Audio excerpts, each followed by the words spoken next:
Kagurabachi Chapter 92 was peak as always. This chapter was so good. 2v2 is crazy work. Oh my goodness. If you can't tell, I'm in a cornfield. I'm not milking the shtick of recording in random places, I swear. It's just I know Disney was just 2 weeks ago, okay? That was literally only 2 chapters ago. I need to space it out like for the effect, right? Problem is, it just happened by circumstance that 2 weeks after the Disney video, it's a bocce Sunday as of recording this, and I was on a plane to Ohio this morning. And so, with that thought in mind, I thought, well, what's the most Ohio place that I could record a video? And the answer was obvious. It's a cornfield. So that's what we're doing today. At this point, this Kagurabachi Volume 1 is literally like my flat Stanley. It comes with me absolutely everywhere. It's like if I'm going somewhere, this follows. Guys, be on your best behavior today. My mom is my cameraman. I am saying that for myself as well. Also, I'm editing this video on my laptop, so if it ends up a little less polished than normal, that is why, if you even want to call my videos polished in the first place. But I think it should turn out fine. iMovie on iBook has never let me down ever, I say, like a liar. See, this, you got a bug on you. I'll get it off. They're everywhere. I know. So, you know me. I'm the Kagurabachi girl of YouTube. Mom, how many of my videos have you watched? Probably none. Two. Okay. Well, part of my shtick is that I love hot people. And so this chapter was a big day for a girl like me because 4 people walking into a library with their swords out is the punchline of a crazy joke and a peak chapter. So let's start talking about it. So, right off the rip, Yura looks absolutely adorable in this panel. And I'm just wondering if this is even legal. Like, is he allowed to look adorable? Because he never has before. Hashtag nudising. Hakuri mentioned, "What's up, little dude? You are in 1 millisecond of this chapter, but your presence is not going unnoticed by me. Hello, Hakuri." I never filled you in on this chapter. It's okay, you'll figure it out. She's nodding behind the camera. Yeah. Yeah, my mom is bocce knowledgeable, guys, by the way. She's pretty cool. The "dude, you're so rude" by Uruha absolutely killed me. I can see the vision of this animated in my head.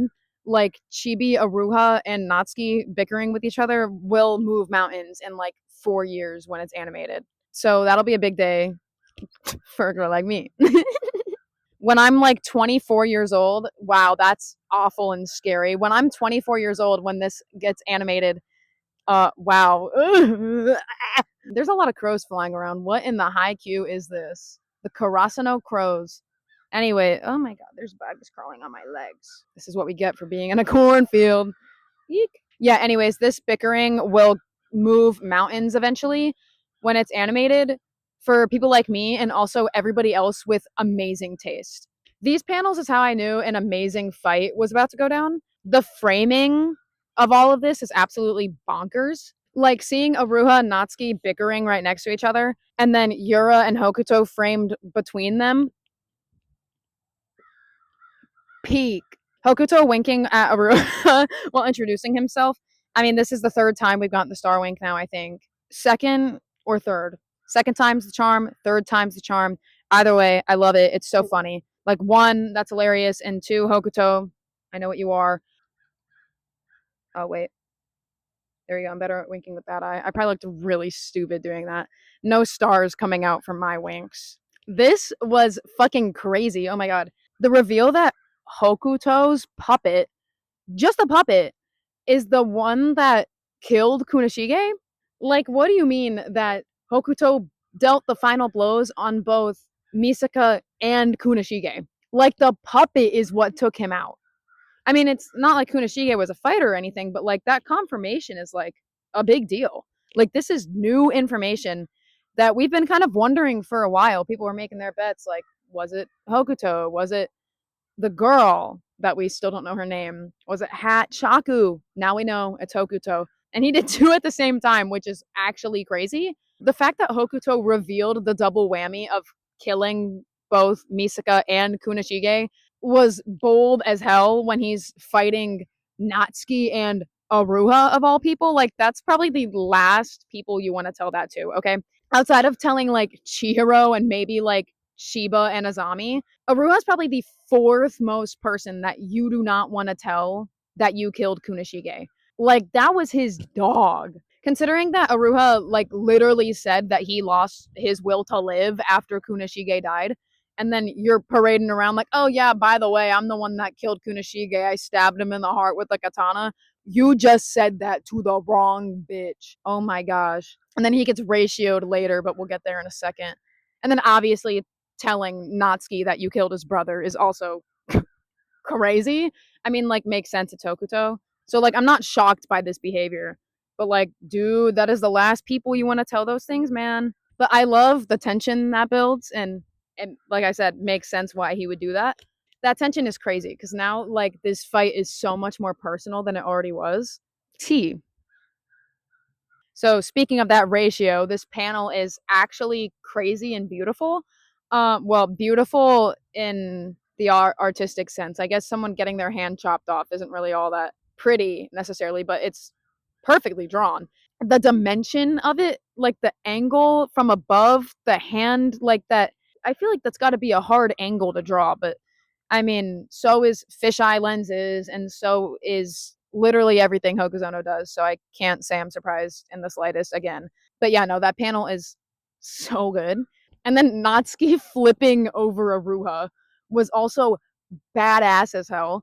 Like, Hokuzono just draws like the coolest fighting choreography. And then the angle of this panel as well, oh my gosh, it's so dynamic. All of this is so well drawn. I think some of the coolest fighting choreography in Kagurabachi so far, actually, especially because it's just a straight up 2v2. We haven't really like gotten that before, I don't think. Like, we've had multiple like group fights, but specifically a 2 versus 2, super duper cool. And I'm digging it if you can't tell. Oh my god. And then, mom, this is crazy. So earlier this chapter I mentioned a hand and Hokuto getting ratioed. Uruha cut off Hokuto's hand. My mom was like behind the camera, right? So then get this. As a ratio, so we got him back. Hokuto cut off the tips of Aruha's fingers. Right? Literally like the tips of them. Like on like one of his hands. And so when I was reading that, I was like, like, ouch. Fucking crazy. This is gonna sound crazy out of context. They're not getting naked, I swear. But like, why are they just stripping down the more this fight goes on? like Yura and Uruha were about to go at it, and they're like, coats off. Both at the same exact time. And what's funny about it is that Aruha's outfit is still as incomprehensible as it was before. I still can't tell what the fuck he's wearing, even without the cutesy, big, white ruffle coat. Like, I still have no idea what the fuck this man's wearing. Love it. It's like Hokuzono really gets it. I can't tell if it's easier or harder. That he just has to draw a big blob and then put Aruha's face in the middle of it, and it's like, boom, there he is, because his cloak is ginormous, and then even his cloak underneath is also big. How is he not sweating his ass off fighting in this ginormous ass cloak? And there isn't a good picture example, but Uruha looks good in all black. Like, there isn't really like a full like panel that I can like properly present to be like, yeah, like, look at him go. You're just gonna have to like look at the chapter and be like, oh wow, he does look good in black. I feel like it gives him a little bit of a different aura. You know what I mean? He has a little bit more of an edge to him when he's wearing the all black, which makes sense how the chapter progresses and like his instincts like kicking up again. You know what I mean? I feel like the black gives him this certain vibe. I like it. Mr. D1 hater, Natsuki Misaka, said Uruha looks like a prune. Also, while calling him old, calling back to earlier this chapter, that was hilarious. This old hot tub sitting prune slacking off, like he cooked him, I fear. Literally the only person allowed to slander Uruha. I just killed a bug. The only person allowed to slander Uruha is Natsuki. That's it. Ah, yeah, they're everywhere. Ugh, get off me. The things I do for content. Oh my lord. Anyways, this is super duper cool. I really like this. So this is the first we get mention of a sword's original purpose, because we know the swords are molded by who wields them. Like, that's how the sword gets their personality, is basically what's been implied at this point. But now this mentions the swords having an original purpose, which for the Kumiyuri, which is the sword that Uruha wielded during the war, his sword's original purpose was the skill of living. Don't film the birds, film me. Why are you zooming in on the birds? That's why I have the mic. So you won't hear the bugs and you won't hear the birds. The birds and the bees, am I right? But yeah, the skill of living, which is the original purpose, which I am 99% sure that is a new term that we just got this chapter. That is new. Comment if I'm wrong, but I'm pretty sure this is a new thing. The skill of living in relation to Uruha is super cool. Someone who, like I mentioned before, literally like lost his will to live at one point, having the skill of living is definitely interesting. And that was after the war. But I think just in relation to that, it's kind of cool to point out. And also the skill of living in regards to somebody who had a fake out death and literally died and still came back. And of course, it's because of Samura's powers, but I call that the skill of living. You know what I mean? He literally died and came back. And also, this is interesting in relation to Hirohiko, who is now also wielding Kumiyuri. And of course, he wasn't given that sword and chosen like Uruha was, which Natsuki can't help but remind us constantly. It is interesting when you apply the skill of living to him, though, because he had to kill somebody for the first time when he was literally only 3 years old as like instinct, survival instinct, which is what this sword is. Like, that's kind of the whole point. And so I feel like he fits the skill of living quite well, which is maybe why he connected with Kumiyuri so quickly and was able to master it the way he has so soon. He wasn't specially chosen for it, but I feel like it feels crazy to say like it's fate for like literally a villain, but I mean, it lines up. It's pretty cool. I like the connection that that creates between Uruha and Hirohiko because they have their swords in common, but also the skill of living kind of applies to both of them, which I think is cool. And I feel like that might get expanded on even more, which I'm excited to learn about. The panel of Natsuki looking past Yura's shoulder and clocking Uruha standing up on that little balcony. Peak. I think something bit my shoulder. That's okay. I'm fine. You need to. That one's bigger. You need to get rid of that bug. It's ugly. Okay, Get rid it's of it. fine. It's fine. Light work, no reaction. Okay. I love that setup though, that framing of it, the like looking past. I love that. I've said dynamic a lot and I've praised the paneling a lot this chapter, but it's true. Clocking him is beautiful. Beautiful to me. Peak Yowie. What? Who said that?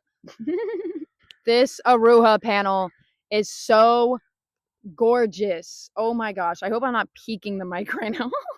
But oh my gosh, absolutely beautiful. I love the line work so much. New Twitter banner dropped because wow, I love that panel so much. And you know that it's a good chapter when I get to say, wow, the last 4 pages of this chapter were insane.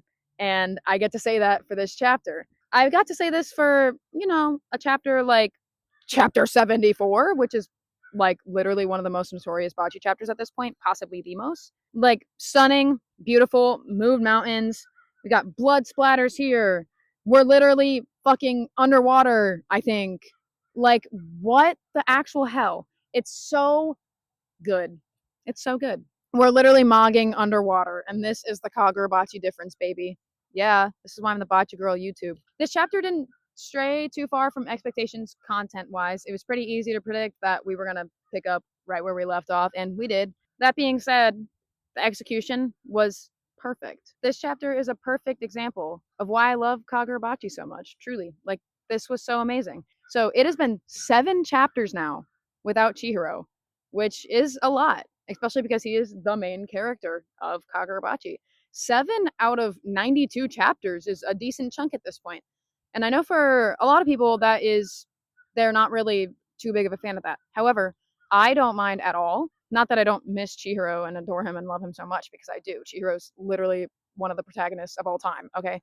But like, this is not a damper for me at all, his absence, because I think all the stuff going on right now is so interesting that I'm not bothered by his lack of presence. You know what I mean? Like, this stuff going on is so compelling and interesting that I don't even mind. I'm like so incredibly invested. So There's a break week next week, kind of, because we are still getting a bonus chapter. However, we don't know what that consists of, if it will be like fully relevant or just another Sojo bathhouse quest, which I of course would not mind. I might make a video about the bonus chapter. It really depends what it consists of. If I have enough to say for like 5 minutes or something, then I'll make a video, just a little short one. But if I don't, then I will probably just put it in my chapter 93 video and talk about it for like a minute and then move on to the chapter. So if you don't get a video next week about the bonus chapter, I still plan on uploading something, possibly with my sister. We've been throwing around ideas. Keep your eyes peeled for that. And the best way of doing that is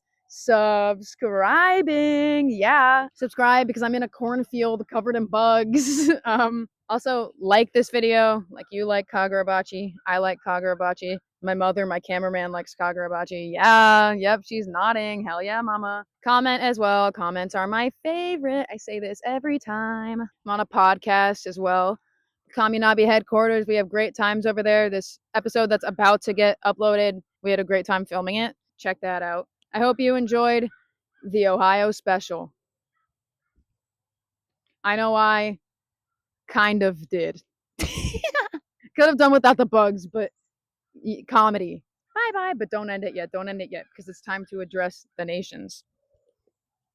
I think when I squatted down and I think something stung the back of my leg. There are bugs everywhere. Yeah, I think something stung me anyways. Mom, who should I address today? What nation? Name a character.